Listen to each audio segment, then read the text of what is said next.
Oxygen మరియు carbon dioxide రవాణా అనేది రక్త ప్రసరణ ద్వారా జరుగుతుంది. మరి రక్తం ప్రసారం అవడం వల్ల ఊపిరితిత్తులకు వచ్చినటువంటి ఆక్సిజన్ని రక్తం పట్టుకొని, రక్తంలో ఉన్నటువంటి హిమోగ్లోబిన్ పట్టుకొని అదే రక్త ప్రవాహం ద్వారా శరీరంలో ఉన్నటువంటి అన్ని భాగాలకు తీసుకెళ్ళడం. మరలా అలాగే శరీరంలో ఏర్పడినటువంటి కార్బన్ డైఆక్సైడ్ని మరలా ఊపిరితిత్తులకు తీసుకురావడం అనేది రక్త ప్రసరణ చేస్తూ ఉంటుంది. మరి మానవుల్లో ఉన్నటువంటి రక్త ప్రసరణ వ్యవస్థనే డబుల్ సర్క్యులేటరీ సిస్టమ్ అని అంటాం. మానవులు ఉన్నటువంటి బ్లడ్ సర్క్యులేషన్. ఎందుకు డబుల్ సర్క్యులేటర్ అని అంటామంటే హార్ట్కి లంగ్స్కి మధ్య ఒక సర్క్యులేషను, హార్ట్కి బాడీ పార్ట్స్కి మధ్య ఒక సర్క్యులేషన్ జరుగుతుంది. ఇలా రెండు సర్క్యులేషన్ ఉంటాయి కాబట్టి దీన్ని మనం డబుల్ సర్క్యులేటరీ సిస్టమ్ అని అంటాం. మరి ఇందులో శరీర భాగాల నుంచి బ్లడ్ చూడండి, డీఆక్సిజనేటెడ్ బ్లడ్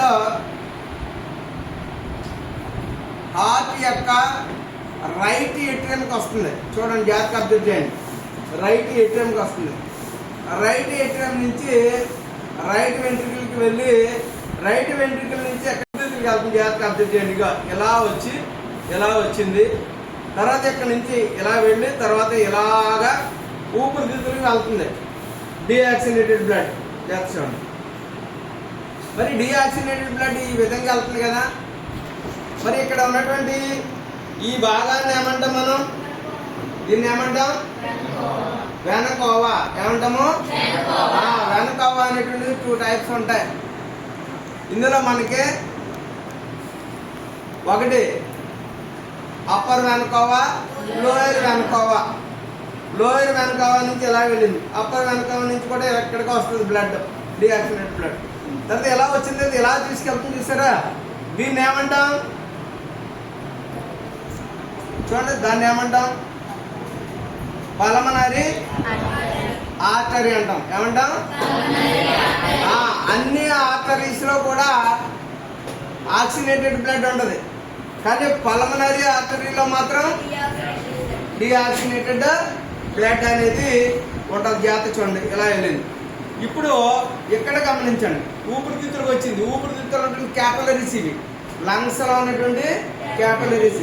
ఈ క్యాపిలరీస్ లో ఇక్కడికి వచ్చిన తర్వాత ఇక్కడ లంగ్స్ లో శుభ్రపడిన రక్తం మరలా ఇలా వచ్చి ఇలాగా రైట్ సైడ్ అదే లెఫ్ట్ సైడ్ ఉన్నటువంటి ఏట్రియంకి వస్తుంది. ఏట్రియం నుంచి ఇలాగా వెంట్రుకలకి వెళ్ళి రైట్ వెంట్రుకల నుంచి ఇలాగ అయ్యాక ద్వారా శరీరంలో ఉన్నటువంటి అన్ని భాగాలకి వెళ్ళడం అనేది జరుగుతుంది. జాగ్రత్తగా అబ్జర్వ్ చేయండి. అవుతుందా? జాగ్రత్త చూడండి, లంగ్స్ లో శుభ్రపడినటువంటి ఆ బ్లడ్ ఎక్కడికి వెళ్తుంది, జాగ్రత్త చూడండి.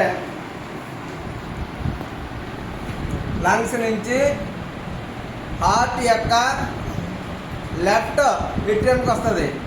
లెఫ్ట్ ఏట్రియం నుంచి లెఫ్ట్ సైడ్ అన్నటువంటి వెంట్రుకలకి వెళ్ళి వెంట్రుకల నుంచి అయాట ద్వారా శరీరంలో ఉన్నటువంటి అన్ని భాగాలకు వెళ్తారు. ఓకే, ఈ విధంగా బ్లడ్ సర్క్యులేషన్ అనేది జరుగుతుంది అనమాట.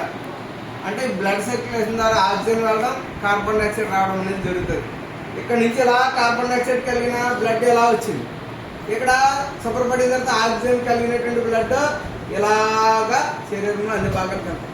ఈ విధంగా oxygen and carbon dioxide transportation అనేది ఈ విధంగా జరుగుతుంది. ఓకే, ఇది ఓన్లీ సెలైన్ పైపుల ద్వారా తయారు చేసినటువంటి మన వర్కింగ్ మోడల్. ఓకేనా? రైట్ సైడ్ ఉన్న ఏట్రియంకి వస్తుంది. ఏట్రియం నుంచి ఇలాగా వెంట్రుకలకి వెళ్ళి రైట్ వెంట్రుకల నుంచి ఇలాగ అయ్యాక ద్వారా శరీరంలో ఉన్నటువంటి అన్ని భాగాలకి వెళ్ళడం అనేది జరుగుతుంది. జాగ్రత్తగా అబ్జర్వ్ చేయండి. అవుతుందా? జాగ్రత్త చూడండి, లంగ్స్ లో శుభ్రపడినటువంటి ఆ బ్లడ్ ఎక్కడికి వెళ్తుంది, జాగ్రత్త చూడండి. లంగ్స్ నుంచి హార్ట్ యొక్క లెఫ్ట్ ఏట్రియంకి వస్తుంది.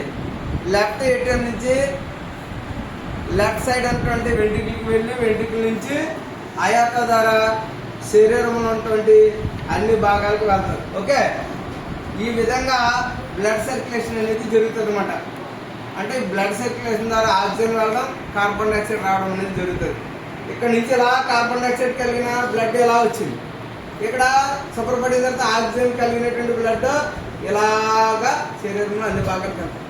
ఈ విధంగా oxygen and carbon dioxide transportation అనేది ఈ విధంగా జరుగుతుంది. ఓకే.